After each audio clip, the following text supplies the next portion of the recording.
Mister ladies viewers அனைவருக்கும் வணக்கம். நான் டாக்டர் நித்யா, சித்தா பிசிஷியன்.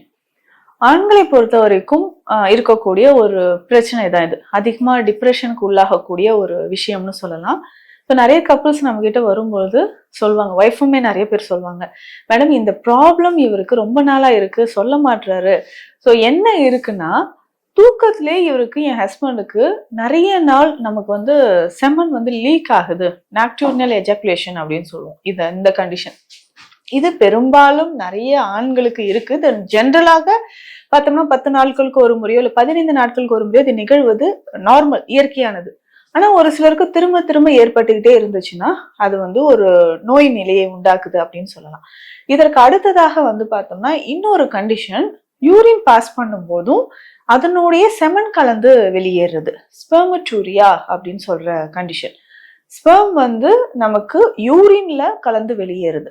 இந்த ரெண்டு கண்டிஷனுமே என்ன ஆகும்னா, ஆண்களுக்கு எந்த வயதிலும் ஏற்படலாம். 18 வயதிற்கு மேற்பட்ட ஆண்களுக்கு எந்த வயதிலும் இது ஏற்படலாம்.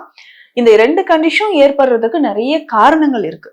இந்த மாதிரியான ஒரு நிலைமையில் இருக்கும்போது என்னென்ன உணவு முறைகள், மருந்துகள், இதை எப்படி நம்ம சரி பண்ணலாம், இதனால் ஏற்படக்கூடிய பாதிப்புகள் என்னன்றத இந்த பதிவுல பார்க்கலாம்.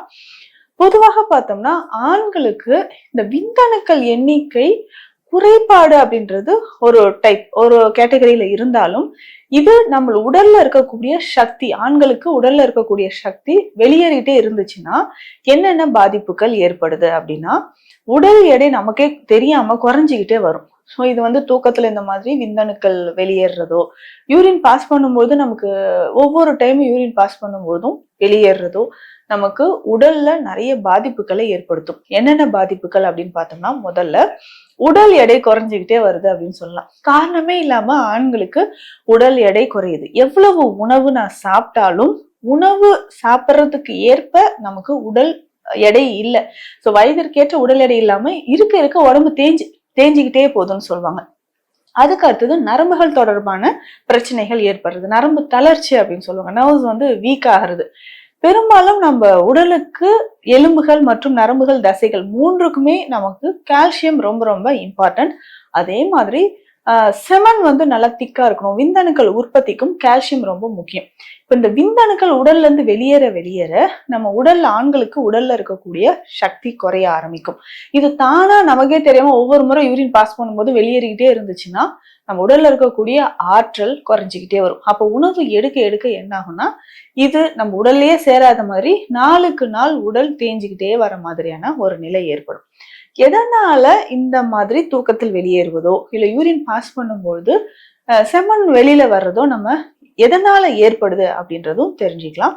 நம்ம உடல்ல கால்சியம் குறைபாடு இருந்தா, ஆண்கள் உடலில் கால்சியம் குறைபாடு இருந்தால் நிச்சயமாக இந்த பிரச்சனைகள் ஏற்படலாம். அதற்கு அப்புறம் பார்த்தோம்னா உடலில் ஏற்படக்கூடிய அதிகமான உஷ்ணம். சிலர்லாம் நைட் எல்லாம் கண் முழிச்சு இருக்கிறது, இல்ல கண் முழிச்சு நான் வந்து டிரைவிங்ல இருக்கேன், ஸோ டிரைவரா இருக்கேன், கண் முழிச்சுதான் ஆகணும், வேற வழி இல்லை, இரவு நேரத்தில் அதிகமான நான் வந்து உறக்கம் இல்லாமல் இருக்கிறேன் அப்படின்னு சொல்றவங்க. அதற்கு அடுத்ததாக பார்த்தோம்னா இந்த ஐடி ஃபீல்ட்ல இருக்கக்கூடியவங்க ரொம்ப நேரம் சிட்டிங் ஜாப்ல உட்காந்துட்டு, ஸோ சரியா தண்ணீர் குடிக்காம ஏசி அறைகள்லயே உட்காந்து பல மணி நேரம், 8 மணி நேரம் 10 மணி நேரம் கூட சிஸ்டம்லயே உட்காந்துட்டு நம்ம ஒர்க் பண்ணிட்டு இருக்கிறது. ஸோ இது எல்லாமே நம்ம உடல்ல உஷ்ணத்தை அதிகமாக்கக்கூடிய செயல்கள். அதுக்கப்புறம் தண்ணீர் சரியா குடிக்காம இருக்கிறது, கண் விழிச்சு இருக்கிறது, இது எல்லாமே உடல்ல உஷ்ணம் அதிகரிக்க அதிகரிக்க என்ன ஆகும்னா நம்ம உடல்ல ஆண்களுக்கு அந்த விந்தணுக்கள் வெளியேற ஆரம்பிச்சிடும், தானாகவே வெளியேற ஆரம்பிச்சிடும். அதற்கு அடுத்ததாக நான் சொன்ன ஒரு முக்கியமான காரணம் கால்சியம் குறைபாடு. கால்சியம் குறைபாடு இருக்கும்போது என்னன்னா நம்மளுடைய போன்ஸ் அண்ட் மசில்ஸ், இது இரண்டுமே, மசில் டோன் வந்து இல்லாமல் இருக்கும். மசில் டோன்னா ஒரு டைட்னஸ் இல்லாத மாதிரி இருக்கும்.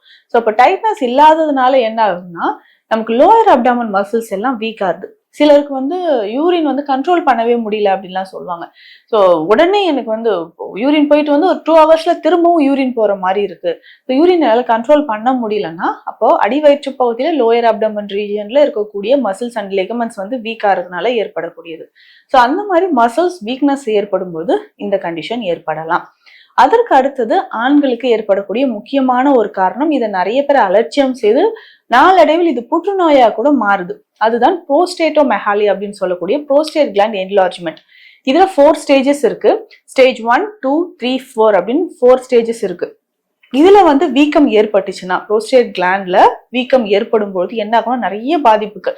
அதாவது இப்போ நமக்கே தெரியாம இரவு நேரத்துல ஆண்கள் தூங்கிட்டு இருக்கும்போது விந்தணுக்கள் வெளியேறுவது, யூரின்ல நமக்கு வந்து விந்தணுக்கள் வெளியில வர்றது, அதுக்கப்புறம் யூரின் போகக்கூடிய பாதையை அடைப்பு ஏற்படுறது, விந்தணுக்கள் வெளியேற்றப்படாமல் இருக்கக்கூடியது, இந்த மாதிரியான பிரச்சனைகள் நாளடைவில் இது வந்து புரோஸ்டேட் புற்றுநோயாக மாறுவதற்கும் புரஸ்த கோலத்தில் ஏற்படக்கூடிய புற்றுநோயாகவும் மாறலாம். இதுக்குதான் PSA டெஸ்ட் வந்து எடுத்து பார்ப்பாங்க. புரோஸ்டேட் ஸ்பெசிபிக் ஆன்டிஜன் அப்படின்னு சொல்லக்கூடிய டெஸ்ட் எடுத்து பார்க்கணும்.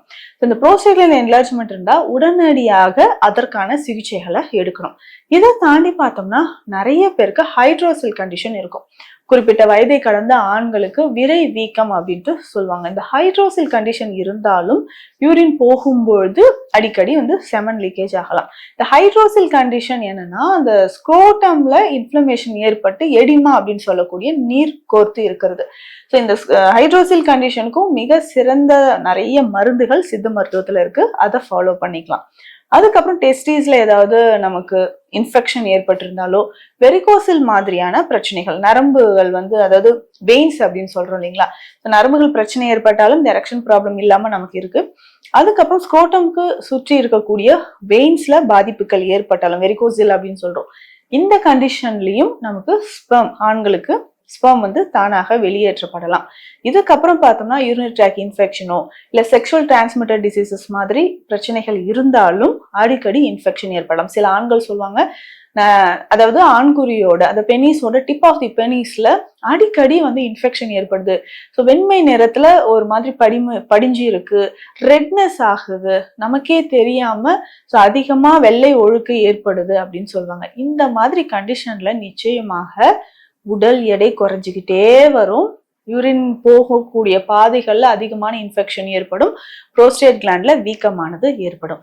இது வயது வித்தியாசம் இல்லாம 18, 17 வயதில் இருக்கக்கூடிய ஆண் குழந்தைகளுக்கும் இது ஏற்படுது அப்படின்னு சொல்லலாம். ஸோ இது வந்து நம்ம உடல்ல மற்ற உறுப்புகள்ல ஏற்படக்கூடிய சில உடல் நல பிரச்சனைகள் மாதிரி தான் இதையும் நம்ம பார்த்து அதை நம்ம ட்ரீட் பண்ணிக்கணும். ஸோ ஸ்டார்டிங்லே இதை வந்து கியூர் பண்ணிட்டோம்னா ரொம்ப ஈஸியா அதுல இருந்து வெளியில வர முடியும். ஆனா நிறைய ஆண்கள் என்னன்னா இதை வெளியிலே சொல்லாம இதற்கான சிகிச்சைகள் என்ன எடுக்கிறதுனே தெரியாம அப்படியே இக்னோர் பண்ணிக்கிட்டே வர்றதுனால நாளடைவில் இது பெரிய பிரச்சனையாக மாறும். இதுல முக்கியமான விஷயம் என்னன்னா, சர்க்கரை நோயாளிகளாக இருக்கும் பட்சத்தில் உடனடியாக இதற்கான சிகிச்சைகள் எடுக்கணும். ஏன்னா அது புண்கள் மாதிரி மாறுவதற்கு நிறைய வாய்ப்புகள் இருக்கு. இதற்கு எந்த மாதிரியான உணவுகள் எடுக்கணும்? முதல்ல வந்து கால்சியம், புரோட்டீன் இது ரெண்டும் சேர்ந்த உணவுகள் ரொம்ப ரொம்ப அவசியம் சொல்லலாம். அதுல முக்கியமாக பார்த்தோன்னா முளைக்கட்டிய பயிறு வகைகள், முளைக்கட்டிய கருப்பு உளுந்து, கருப்பு எள்ளு, முளைக்கட்டிய வெந்தயம், இது மூணும் ரொம்ப ரொம்ப முக்கியம். ஸோ இது என்ன பண்ண, ஒரு ஸ்பூன் அளவுக்கு எடுத்தா கூட போதும். போட்டு நல்லா முளை கட்டினதை இதனோட கொஞ்சம் தேங்காய் துருவல் சேர்த்து தினமும் காலையில சாப்பிட்டுட்டு வரணும். இப்போ தொடர்ந்து இதை சாப்பிட்டுட்டு வந்தோம்னா கால்சியம், புரோட்டீன், மெக்னீசியம், முக்கியமா விந்தணுக்கள் உற்பத்திக்கு மெக்னீசியம் மற்றும் ஜிங்க் ரொம்ப ரொம்ப அவசியம். இது எல்லாமே இதுல நிறைவா கிடைச்சிடும். கருப்பு உளுந்து, எள்ளு, கருப்பு எள்ளு, வெந்தயம் மூன்றும் நல்லா முளை கட்டி ஒரு ஸ்பூன் அளவுக்கு நம்ம போட்டு தண்ணியில முளை கட்டி கொஞ்சம் தேங்காய் துருவல் சேர்த்து நம்ம தினமும் ஆண்கள் இதை சாப்பிட்டுட்டு பெண்களும் இதை சாப்பிடலாம். ஸோ கர்ப்பப்பை தொடர்பான பிரச்சனைகள் இருந்தாலோ இல்ல அதிகமான ஒயிட் டிசார்ஜ் இருக்குனாலும் இதை சாப்பிடலாம். ஸோ ஆண்களுக்கு இது வந்து ஊட்டத்தை தரக்கூடியது. ஸோ நீர்த்த விந்து, வாட்டரி செமன் அப்படின்னு சொல்லுவோம். விந்து வந்து நீர்த்த விந்து கெட்டிப்படுவதற்கு இதை தாராளமாக சாப்பிட்டுட்டு வரலாம். அதுக்கப்புறம் தினமும் ஒரு கைப்பிடி அளவுக்கு வேர்க்கடலை சாப்பிடணும். ஸோ தொடர்ந்து வேர்க்கடலை சாப்பிட சாப்பிட இந்த நீர்த்த விந்துவோ இல்ல தூக்கத்தில் வெளியேறுவது இந்த மாதிரியான பிரச்சனைகள் குணமாகும். இதனோட புரோஸ்டேட் கிளாண்ட் என்லார்ஜ்மெண்ட் இருக்கு, புரஸ்தகோள வீக்கம் இருக்குன்னா அதற்கேற்ற சித்த மருந்துகள் எடுக்கணும். இதற்கு முக்கியமாக ஆண்களுக்கு சிலாச்சித்து சேர்ந்த மருந்துகள் கொடுக்குறோம். தனியாகவே சிலாச்சித்து வந்து வெளியில இருக்கு, மார்க்கெட்ல இதெல்லாம் அவைலபிளா இருக்கு, நான் இதை வாங்கி சாப்பிட்றேன் அப்படின்னா நிச்சயமாக இது மருத்துவர் ஆலோசனைப்படி எடுக்கிறது நல்லது. ஏன்னா இது வந்து பெருமருந்து. அளவுப்படி யார் யாரு எந்த அளவு எடுக்கணும்ன்றத தெரிஞ்சுட்டு அதை நீங்க சாப்பிடுங்க.